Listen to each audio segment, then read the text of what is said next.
Welcome back to Passive Income Pilots, everyone. Tait Duryea here with Ryan Gibson. What's going on, man? Not much. Excited today to talk about buying a business. And people think buying a business, you got to have all this money and have all this time and do all this work.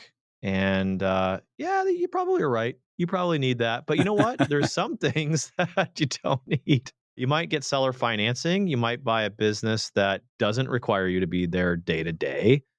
And yeah, you got to work at it a little bit, but maybe you could turn it into a passive income stream at some point with enough hiring and the right people, or you could sell it and make a bunch of money. And we're going to unpack how to do that today with a guy that owns a aircraft mechanic shop in Tennessee and a seaplane business. And I think he's doing things the right way. He's really kind of grown his business and his multiple on what it's worth, which is really fun. Yeah. So I'm excited. Yeah, it was a fun episode because we haven't talked a ton about buying businesses. We've got James Spearman today. He's from Spearman Aircraft. He bought a mechanic shop from an owner who was retiring out, spent a year mentoring him, and he's really gone through the process from ground zero of taking a business that really wasn't much of a business at all, turning it into one and turning it into something that's actually worth a ton of money now. And so we're going to go through marketing, how to market, operations and systems, and just what that process looks like if you're interested in actually getting your hands dirty and buying a business. Let's get to the show. Welcome to Passive Income Pilots, where pilots upgrade their money. This is the definitive source for personal finance and investment tactics for aviators. We interview world-renowned experts and share these lessons with the flying community. So if you're ready for practical knowledge and insights, let's roll. James, thanks so much for joining us. Hey, thanks, Tate. I appreciate. Thanks for having me on the show. I've been listening to y'all, and I love that y'all are pilots too. Speak the lingo, but then just like myself, I'm in business, doing it every day with the grind, and so it's a lot of fun to kind of mix the two. And a lot of my customers are in real estate, so they also own aircraft. I think it's pretty cool to get y'all's perspective and see y'all's aircraft ownership experience so far too, or if you're there yet. I'm coming along. I'm coming along. Not yet. I think we're both coming along. We'll be buying or maintaining aircraft with you soon. Awesome. Tell us your background. I mean, we gave a little bit of a intro in the intro to the show. From your perspective, what's your background? What do you fly? How'd you get into what you're doing now? Yeah. So my grandfather was World War II aviator, and he flew the B-25. He went through three aircraft, went through 2 tours in the Pacific in World War II. And I grew up seeing pictures of him with his arm out the window of a B-25 with bullet holes straight down the side of it, right? And That's so cool. that was really cool. I knew he stayed in long enough to become an Air Force pilot. Then he flew the B-36, B-52. Unfortunately, he died a year that I was born, but my dad always told me stories about my grandfather and how he was a pilot. And when I was around middle school, my dad started taking me to air shows, and then it just got me hooked. Then I knew some way I was going to be around airplanes.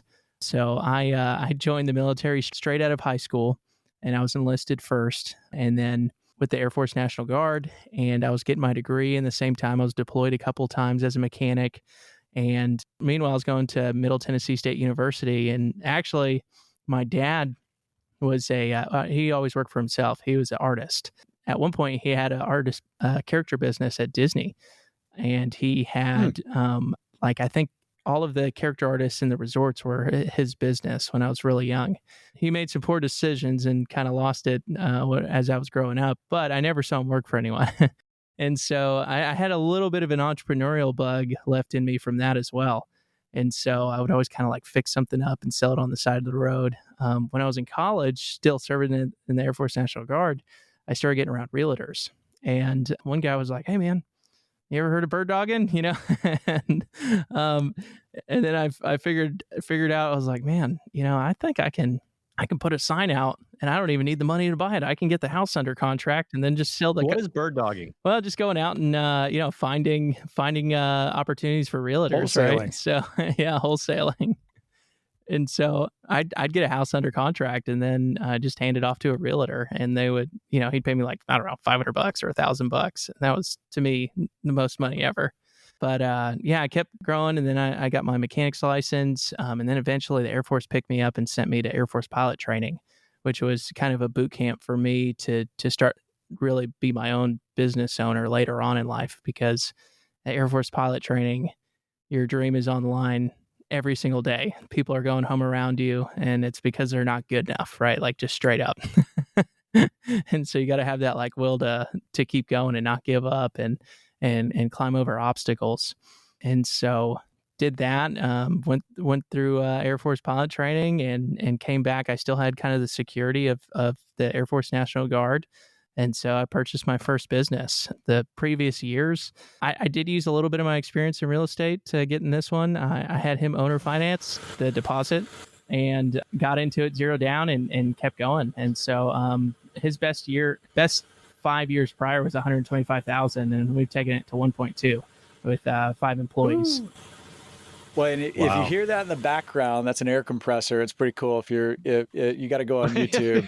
James is sitting in an aircraft hangar. This guy practices what he preaches. Yeah, he's got like the engine mount and a bunch of stuff, and yeah. Yeah, it's not a green screen behind me. You can see I can move this. Yeah, a couple of airplanes torn apart. This is great. Yeah, a lot of people they're like, "Oh, you got a green screen behind you." It'll go off. That's Sorry. cool. Yeah. No, you're the real deal. I like it. Right in the hangar. You bought a business and you got seller financing, and this is actually like a crazy perspective, right? Where I think a lot of businesses, people think you got to come up with a bunch of money to buy them. And I would say, I don't know, what would maybe 90% of the time, like there's usually going to be an owner who is going to sell you the business with some kind of seller financing in place. Can you kind of speak to the mechanics of that? I think it's a barrier for a lot of people. Like, oh, I can't buy a business because I don't have any money to buy the business with. And 9 times out of 10, the owner's going to hold back some note. Yeah. So luckily I was around aviation, and I'm surrounded. I mean, like the airplane behind me is $500,000-$600,000 plane. I've got another plane in the corner that was purchased at 1.2 million. Right. So you can't fake that, right? Like, you got to have the money. So I was flying with one guy when I was still a mechanic in the Air Force, and I was working for Cirrus Aircraft, and he owned several Suntan Cities and Planet Fitnesses and Buff City. So he was a really high level dude. And I got him to tell me his story, and he was like, "Yeah, James," he's like, boomers are essentially retiring at like a rate of like 11,000 a day at that time. This was like 2020.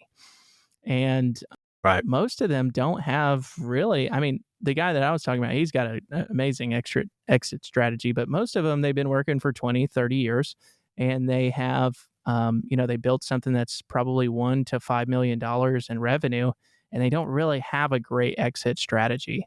And so that was the case with the business that I purchased. He didn't really have a great way out. And so me coming to him saying, "Hey, you know what? I want to take this thing over. And if you owner finance this, you got to make it like worth their while too, right? Like, I'll give you your top number, and then, I'll have you paid out in this X amount of time, or I'll refinance and get you out, right? Like, they don't want to be on the hook for 30 years for something. You need to give them an exit. But most of the time they're willing to kind of sit down and give you, a lot of the deals that I see, they'll work just not that I'm like in it every day, but I just hear about it. And being around other owners that are, in that boomer range is they'll stick on for about a year and like give the new person the training that they'd need to be successful, because ultimately they want them to be successful so they get their exit money and they can go on and be happy, right? This is so good because, we're seeing more and more and more of this on, social media, where people are buying businesses. And oftentimes, just like you said, there's no exit strategy. The kids don't want to take over the business. They don't have a nephew or a niece that wants to take it over. And it's like, there's no option, right? They're literally going to walk away from it or shut it down or just give it to somebody because they're just sick of working in it. So you're doing them such a great favor. What multiple did you pay for it based on EBITDA or net operating income? Mine was a little bit unique. Mine was the one that I purchased. Now, I had worked in other shops, so I knew this level of shop should be around $1 million in revenue if you just do like the basic stuff. And I wasn't like professing myself to be some sort of business guru. It's just the old owner was doing this more like a hobby shop. And I was like, wow, if we could just kind of like invoice the for the work that we're doing, we should be closer to $1 million. And so, I gave him a 1-to-1 revenue. That's super unique because I mean, he was only making 125,000. And so that was, I kind of did him a favor. And to me, I bought an opportunity. And I knew that Right. I should be able to make 125,000 back pretty quick based off of what I think the business should be doing. But most of the time, and initially I was trying to find anything. I was just looking for an opportunity. I actually was almost about to buy like 3 froyos. It was like a little chain of froyos in my area. And again, that mentor that I had was like, James, there's like a Zillow for businesses. So you can go on and kind of like the MLS or whatever, for real estate. You can go on there and it's all listed out. It's a little bit different, but We haven't talked about that on the show yet. What is that? I mean, I don't make any money from this, obviously, right? So I'm not like advertising or anything. But there's Biz Buy Sell is the one that I used Right. when I was getting I've heard of going. It's that. kind of like Zillow for businesses, and just educational wise, let's say there's a restaurant, they don't want to advertise that they're selling because then they'll lose all their employees. So they have to be fairly discreet about it. And so most of the time you'll see like if you go on Biz Buy Sell and you look up your area, it'll say like, I don't know, local hardware shop in this type region. It doesn't say the name. You have to sign an NDA with the broker, which would be like a realtor for a business. And then he'll start sending you the books. And so I just started. Again, this was from my mentor telling me, he's like, dude, just get them to send you as many books, even if you're not interested in it, and start teaching yourself how to read a P&L and read how to read a balance sheet. Yeah, James, you bought a business that you knew. You didn't buy a froyo business because you don't know a froyo business. How much do you think your success is attributed to buying a business that you knew versus trying to buy something and then just kind of figuring it out? What would you say to somebody that's like, well, yeah, he's a mechanic, so he bought a mechanic shop. Like, that makes sense. But I don't have experience in froyo, so maybe I would stay away from that. What would you say to that? I mean, ultimately, I'm in a unique position because I love airplanes, and it makes it a lot easier for me when I go through like something catastrophic and I don't make any money for 6 months. To be fair, I love froyo. Yeah. I love froyo, so, I mean, it's a little bit easier for me when I have hard things to come up, but ultimately, I really like being a business owner. I like owning I Yeah. mean, you can't really go back after. It's hard to go back after you kind of get a taste of that. And so I would have taken any opportunity, and then I would have used the money to buy airplanes. It just would have been backwards, Right. Yeah, well, let me ask you something different too. You said that the owner helped you get your bearings for the first year. Yes. What if that wasn't the case and it was kind of like they threw you the keys? I mean, what were the big takeaways from what that guy taught you? So a little bit to unpack there. There's a lot in that statement. What I would say, most of the times, the owner is going to he's got a vested interest for you to be successful. And so even if I knew nothing about this business, I would still buy a business because ultimately what you want to go is find the books. You want to get in the P&L and you look at that bottom line and you're like, okay, this business, especially if it's already got a staff in place, right? Like it's already past the 1 year or the 5 year mark. Most businesses fail within the first 5 years. Well, if this thing's at year 6, it's already past that. You're stepping in then. And so you just need to figure out how you don't F up the bottom line and have him stay on for as long as you need. So it's definitely doable. Right. And I think what he taught me was ultimately, like I said, he didn't have great systems in place, but he had his contact list. And so, I got his contact list, and he had a vendor list, which was also really important for me. That was specific in my industry.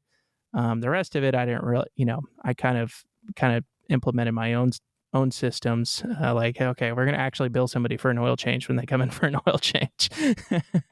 Simple Right. things like that. But if it was froyos, I think I could, And somebody told me this early on. They're like, James, it doesn't matter what the business is, it's how you run it. So it honestly might hold me back a little bit, because I'm so passionate about aviation and I'm not willing to make like a hard decision because I'm so vested in it. Whereas if it was for years, I'm like, oh, this isn't working for me. Let's change this. You know. I think that's so true. Every business can really be split into finance, operations, and marketing. And it's amazing. I mean, you think of an airline, it's like finance, operations, marketing. It's very clear that even, biggest to smallest, you can split those up. Mechanic shops tend to be very old school. And I'm on your website right now, and you have some really splashy marketing. I think a lot of people could learn, if there's some pilots out there listening, you're an airline pilot, you own a small business, check out spearmanaircraft.com, and the fact that your Google reviews are all over the place, and you've got photos of the team and work going on, and you've got YouTube videos with some really great thumbnails. Where did you learn the marketing side of things? Well, I didn't have any leads. And so Right. I made a lot of dumb decisions to start off with, because you can grow pretty quick with a service-based business just by word of mouth, but then like it stops. Like you know what helps you grow your word of mouth? More mouths. So and so I was like growing at a rate that my revenue that, I didn't realize that there was this dead end on word of mouth. And I used to joke. I was like, I used to say that with people. I was like, oh, I never market. I don't spend a single dollar on marketing. And I was proud of that. And I thought it was good. And then I hit that wall, and then I'd over invested in the staff and over invested in a whole bunch of stuff. And I was like, oh my F, oh my effing God. Right. So I hired a company to come in and do it for me, and that didn't work at all. Wasted a ton of money on that. And I got to the point where I started running thin on cash, and I'm like, I got to make this happen. I got to figure it out myself, I guess. And so I just started like, I did invest in a coach that helped me a ton, learn the basics and learn the ropes of sales and marketing. Because, I mean, ultimately, a maintenance shop for the most part is order taking. You need tire change? I have tire. Okay, great. That's this much money. There's no sale there. That's not sales. Right. But when I start selling, like, let's say, a tens of thousands dollar service club, that's way different, and it helps my cash flow. Or $100,000 avionics install, Right. big difference. And so I didn't have leads, and so I just started consuming. Alex Hormozy has a lot of great stuff out there. I went and read all of his books, watched all of his stuff. I invested in Dan Martell's stuff, and then so I learned the basics. And then I found Upwork, and I'm like, oh man, there's these dudes that for not very much will, edit these videos. I just need to film it myself. And then I started getting leads, and for way less than what I was doing, because at one point I was handwriting letters. I was mining the FAA registry, which, you can pull up the registry and it's got an address for the owner. Mm-hmm. Well, I was handwriting letters, sending it out to like, my goal was like, okay, I'm going to get 2 in the mail a day. And I got like 1 lead a year off that. And then I got on one podcast, and I sold 10, tens of $1,000 electronic ignition upgrades.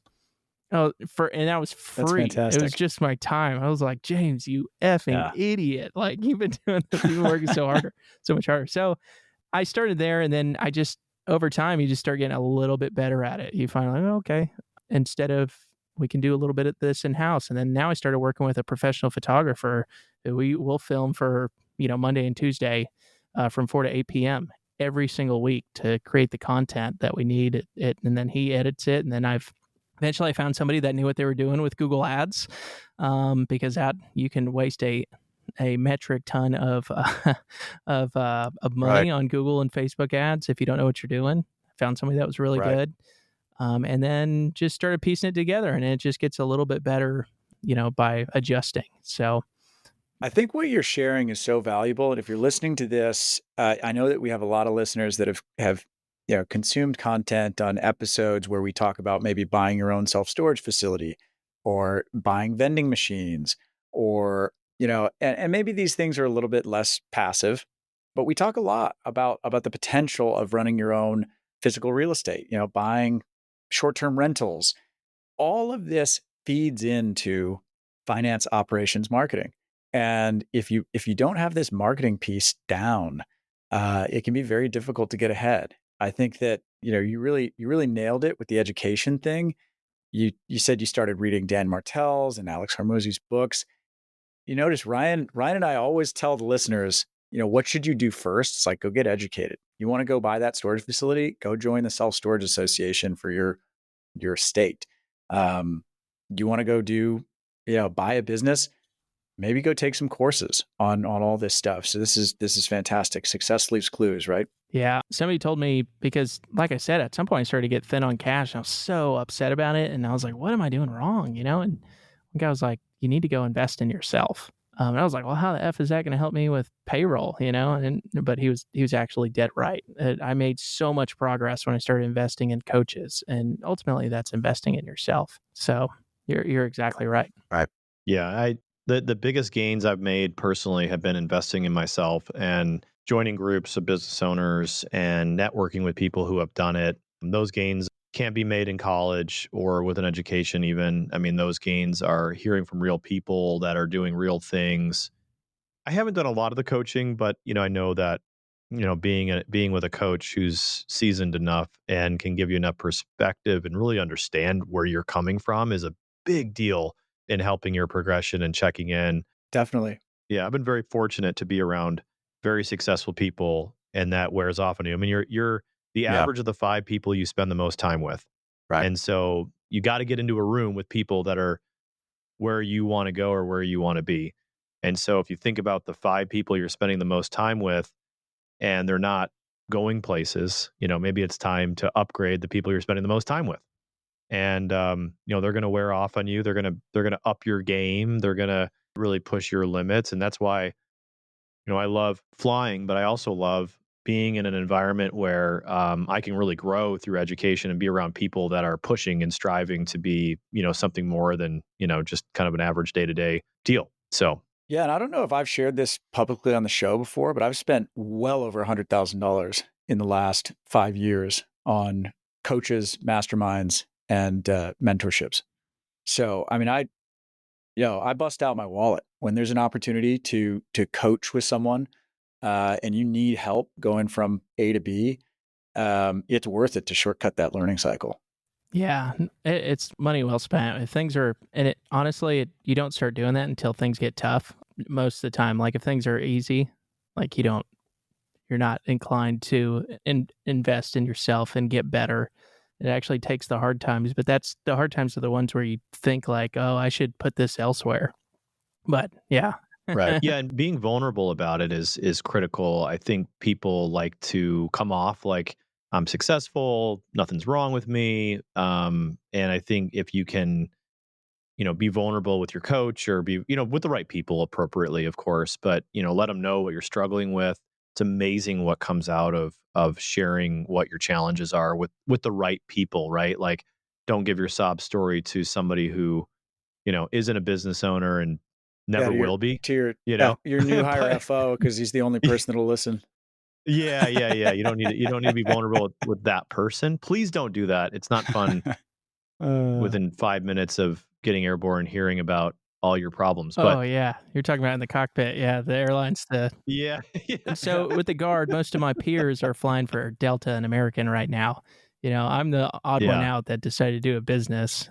So they come back and they're all like, that. I hear all those stories. We're flying around the tanker. It's like I wish I made more money. I wish and it's like, dude, maybe buy less boats. Like have less ex-wives. Start there. Yeah. That's kind of why we started this podcast, was opening people's eyes to what else is out there. That's the key. You're like, no. I want to have the ex-wives and more boats. I got to figure something out. How can I afford this? Yep. That's the old Robert Kiyosaki. Yeah. How can I afford it? How can I afford I can't this? afford it. I love that. Yeah, totally. So who is the coach? You don't have to like name his name or her name, but who is the coach? How did you find him? Are you going to grow out of your coach someday? I started with actually Dan Martell, who's kind of a big flashy name right now. Mm-hmm. And I did his coaching for a year, and I had, you know, again, I was just a mechanic and a pilot. I had no clue how to sell something or do marketing. I mean, I was in the military. I knew how to do operations and leadership in a way, but not really effective on a small team of 4 or 5 people. And so he helped me at a point where I effing hated it. I wanted out. I was so upset. I just hit a wall, and I watched one of his reels on Instagram. It's 20. By the way, you brought up 2025. Yeah, if you're not doing Instagram or podcasts, you're gonna get left in the dust. It is what it is. You better get on or you're out. Well, and I think that there's if I may interject real quick, something that drives me nuts is that like a plumber can't just be a plumber anymore. It's like they got to be a dancing plumber on TikTok if they want to be successful, and it's like Too much. There's some of that. There's also just the fact that it's the people who provide the most value that rise to the top.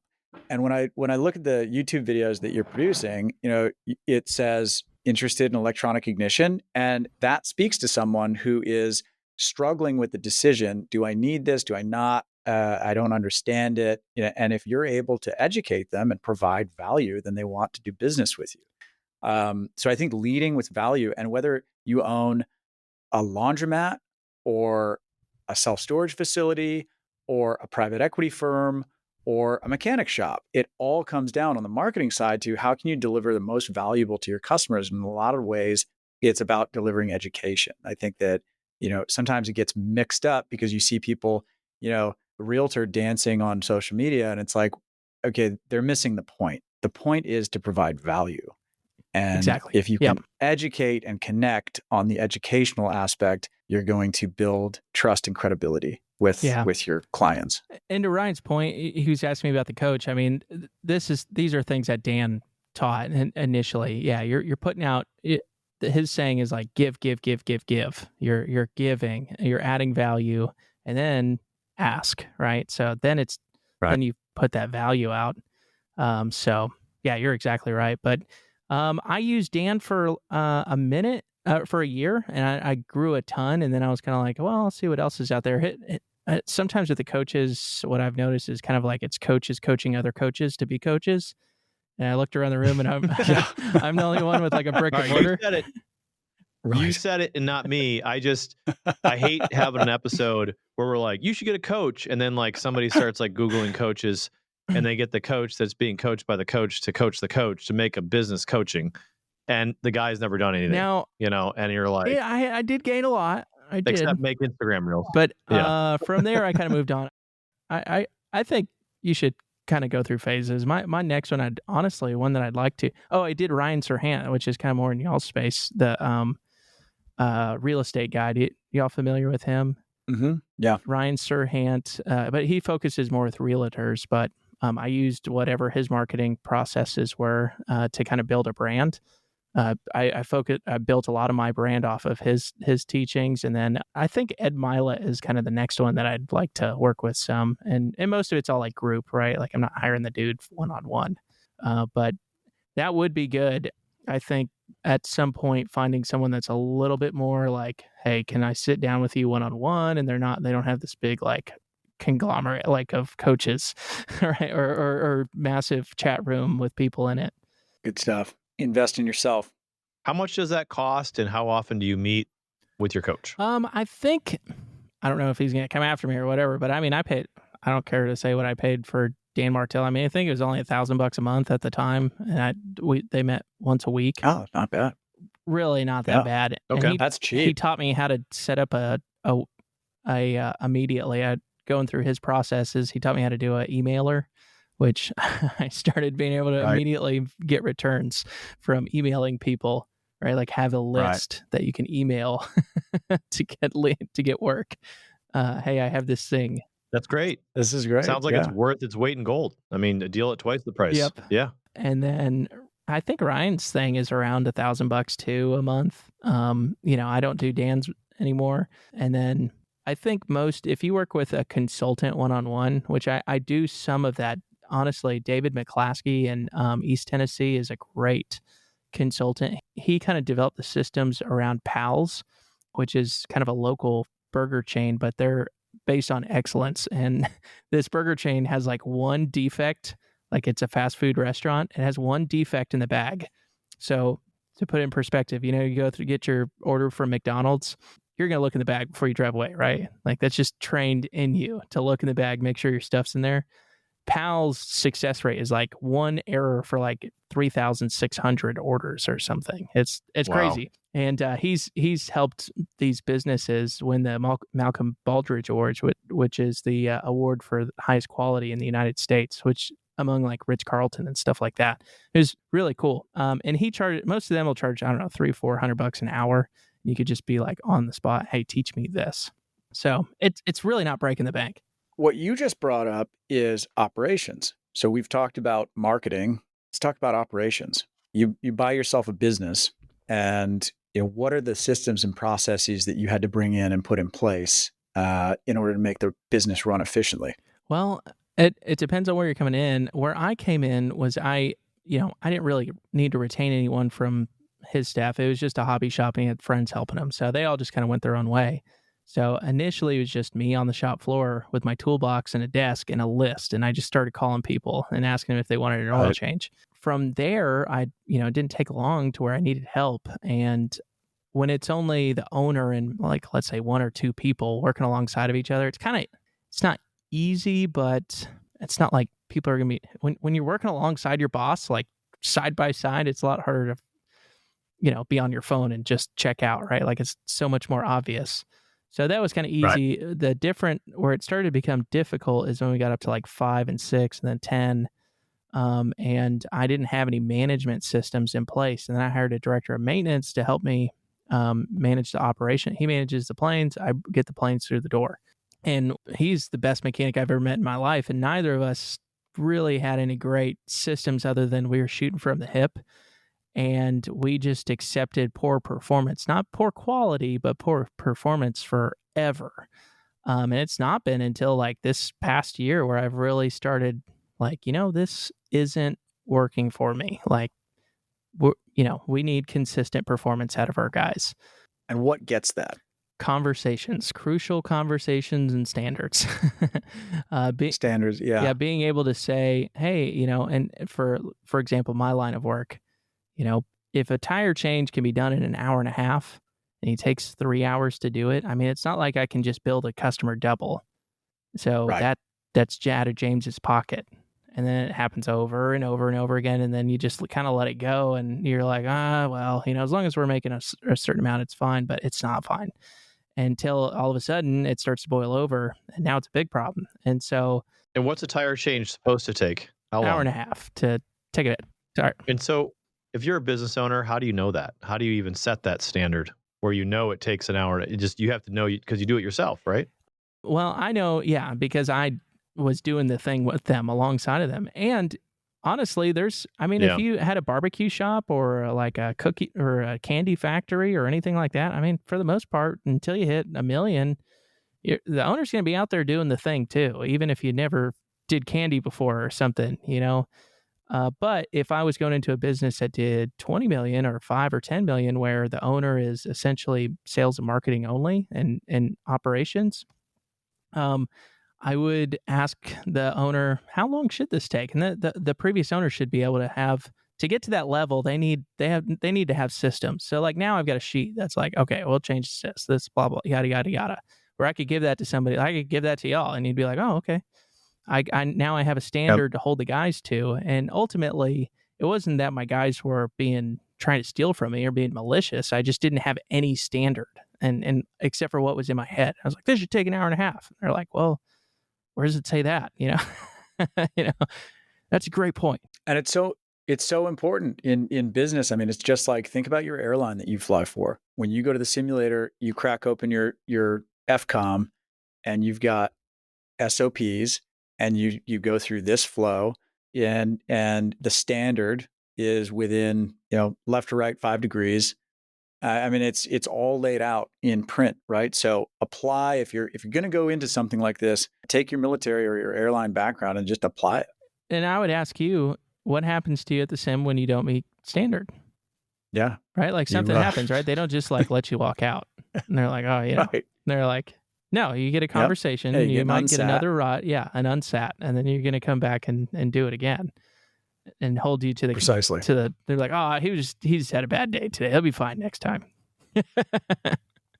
Yeah. Let's talk about selling the business. So, okay, you've built the business, you built the systems, you built the marketing, you got the list, the thing's churning, and you're like, okay, now I really want to be a passive income pilot and I want to sell this thing. Talk to me about how you would sell this if you were going to, and would you offer owner financing? If I were to sell it, which to me it's so far off. Like I genuinely love what I do. I get to play with airplanes all day, every day, and then lead a manage team. So to me, it's a lot of fun. But if I were to sell it, those processes that we were talking about would have to be down pat, and so that I've got a legit. It's like, dude, I've already got this set up. Okay, the content makes itself. And then it goes to this person to get edited, and then it goes to this person to get posted. You just let that system do its thing, and then so that you're going to constantly have leads coming through the door. And I've got the sales system set up where if you put a person in this role, they've already got exactly what to tell a customer all the way to the completion. And then the same thing, a standard of keeping quality and performance on the shop floor. It's already set up. If I were to come to you and tell you, Ryan or Tait, like, hey man, I've got a business that's going to put whatever, let's call it $1 million in your pocket, or 200,000 in your pocket, or 500,000 in your pocket. It doesn't really matter, and it's got all the systems in place, and all you just kind of need to do is make sure it keeps doing the thing that's set up. It's a no-brainer. What kind of multiple would you be wanting to sell that for? Most businesses, I got off track. You guys asked me this earlier. Most businesses will sell 3 to 5x of EBITDA or cash flow. And I think you said that you bought this business for a 1x, and it's because there were no systems and processes, right? Correct. And it was such a low dollar. Right. And you're adding all this value through the systems and process. The systems are the value. That's where the value is in the systems. Yeah. I had to come in and make all the systems. So if you're listening to this and you're thinking about buying a business, no matter what it is, whether it's Froyo or an aircraft shop, I think the key here is, learning marketing, learning operations, and systems building. And then, of course, there's the finance side. But and all that's in real estate too. This is a good workshop. Exactly. It's the exact same. Yeah, except it's like a 20 times EBITDA real estate. Wow, that's awesome. Exactly. Yeah, well, it's awesome depending on what the going into EBITDA was. But the difference with real estate is that leverage is more abundantly available. So, it's, small business, it's not as abundantly available unless typically you have a willing business owner that's selling, that's going to give you that loan. Yeah, there are loans out there. Most of the time, the bank's just going to look at you and be like, okay, does this person seem like he has some sort of legitimate reason we could believe that he would be able to continue to run this? And then it's like pause X on that person. Yeah. Okay, he's good. Then they look at the books. And if the books are good, it's a no-brainer for them because that should be able to pay the payments. So it's doable. We always try to ask. That's excellent. Yeah, we always try to ask a question like, why would a Delta 7-3 guy care about this conversation? What opportunities do you feel are out there for somebody who's making great income, flying airplanes, doing what they love? What would your advice to them be? Well, it'd be the same reason you'd want to invest in real estate, a passive income. It depends on your vision, but there's plenty of businesses out there like a Froyo or like there's so many other examples where the owner is actually absentee. And so the idea is, can I take some of this money that I'm making from the airlines and make it make more money? Can I buy something that matches my income? Right? Like if I told you, hey man, here's this business, it'll put $250K in your pocket year after year and you don't really have to do much with it. It's worthwhile. And in your mind, James, who would be the 3 people you would need in your life to make that happen? Like, who are 3 critical team players that you would say, well, I would go find a this, and a this? I think you would need if you were looking to purchase, you need I mean, Biz by Sell puts you in touch with a lot of the brokers. You need to find the brokers that are selling the business, and then they're going to start sending you books. And then immediately, once you start to get serious about something, you need an accountant, a bookkeeper, accountant to review their financials and make sure that, hey, what they're saying is true. And then immediately after that, you're going to need a lawyer because you're going to need to set up an LLC to make sure that you've got everything in place to take this over and from a legal standpoint. So Do I just walk into H&R Block and get an accountant, that accountant, or somebody else? I would find an accountant that works with small businesses or not small businesses, the business that's makes sense for that business, right? Like if you're purchasing a $5 million business or a $10 million business, you need an accountant that works with $5 or $10 million businesses, not one that works with $200,000 businesses. Right. What kind of a CPA does your accounting now? How did you find them? It was through a referral. I had a friend that put me in touch with them, and I started at 125,000. So I mean, it was kind of, I just needed a bookkeeper to help me like kind of set up QuickBooks online and do my taxes at the end of the year. And I kind of quickly grew out of him and kind of grew past his capabilities. And then I kind of wandered in the desert for a while trying to find a good CPA. And then finally, one of my customers was like, "Oh, you need to go to these people. They help me out."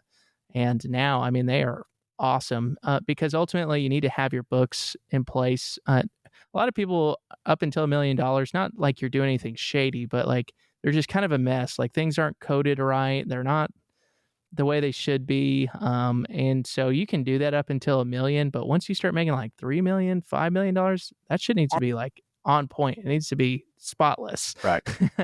Yeah. I think the other thing about owning a business as well, if you're that 7-3 pilot that's flying for a major airline, you're considering whether buying a business is right for you. We talk a lot about taxes on this show and this fact that you can run a bunch of expenses through it. This is what Robert Kiyosaki talked about in that purple book all those years ago that many people have read. And it's the fact that businesses earn money and then they spend money and they pay taxes on what's left. Whereas individuals, they pay taxes on all of the money that they make, and then they get to spend after-tax dollars. And that's huge. So if you have a business that you can put your car into, and now it's a company car, your cell phone runs through it, you're able to hire your kids into it and shift income to them. There's tons of tax incentives in terms of owning a business on the side, in addition to your W-2, that they can be very tax efficient. Not saying that it's right for everyone, but that is another thing to consider. And hopefully, I'm working alongside him every day, right? Like I'm going to go fly for the Guard tomorrow, and all of my peers are flying for an American and Delta, and then the ones past me they're captains for American and Delta, and they're flying, Oconus all the time. They're flying across the Atlantic, and you could very quickly double and triple your airline salary. It may be a little bit harder than working 15 days a month, but I mean, yeah, I'm sitting across from airline captains that are 10 years my senior, and I'm like, yeah, how much you make? They're all, talking about they cleared, let's say 200 or 250, and I'm like, oh, okay, cool, Right. Right. Yeah, it's hard work, but it can be very lucrative. That's great. Well, James, this has really been a great episode, and I think people are going to take a lot away from it. How do listeners get in touch with you to learn more about maybe having something done at your shop or doing some bounces in a seaplane? Is that what they call it, bounces? They're splash and goes, splashes, Splash and goes. Yeah. There we go. Few There splashes. we go. Yeah, tell us more about that side of the business and Yeah. how people can get in touch with you. Yeah, best way, if you're interested in owning an aircraft, it's really hard to 1% of the population. If you're listening to this podcast, you already know 1% of the population are pilots. And it's an even smaller portion of people that own aircraft. And so there's a lot to learn if you're going to just go out and buy an aircraft yourself. And so I routinely help people through that process, educating them how to own it. And then also, doing their maintenance, their inspections, upgrades, managing the aircrafts and pilot services. And the best way to reach me is go to my website, www.spearmanaircraft.com. Fill out the form. I'll personally call you, and I'd love to help you through that. And then if you're in the Pigeon Forge area and you're looking to do a few flight lessons in a seaplane, or actually get your seaplane rating, www.iconicrides.com. And that thing is just a joy machine. It is so much fun. The Icon A5. Yeah, I've flown one around before. They are really fun. And I think one more thing, very important to note what geographical area you're in. You said Pigeon Forge, and for anybody that doesn't know exactly where that is, give them the geographical area. Yeah, we're in the southeastern region. It's in East Tennessee, Smoky Mountains, and it's like one of the top tourist destinations nowadays. So there's a lot to do in this area. It's great for a vacation.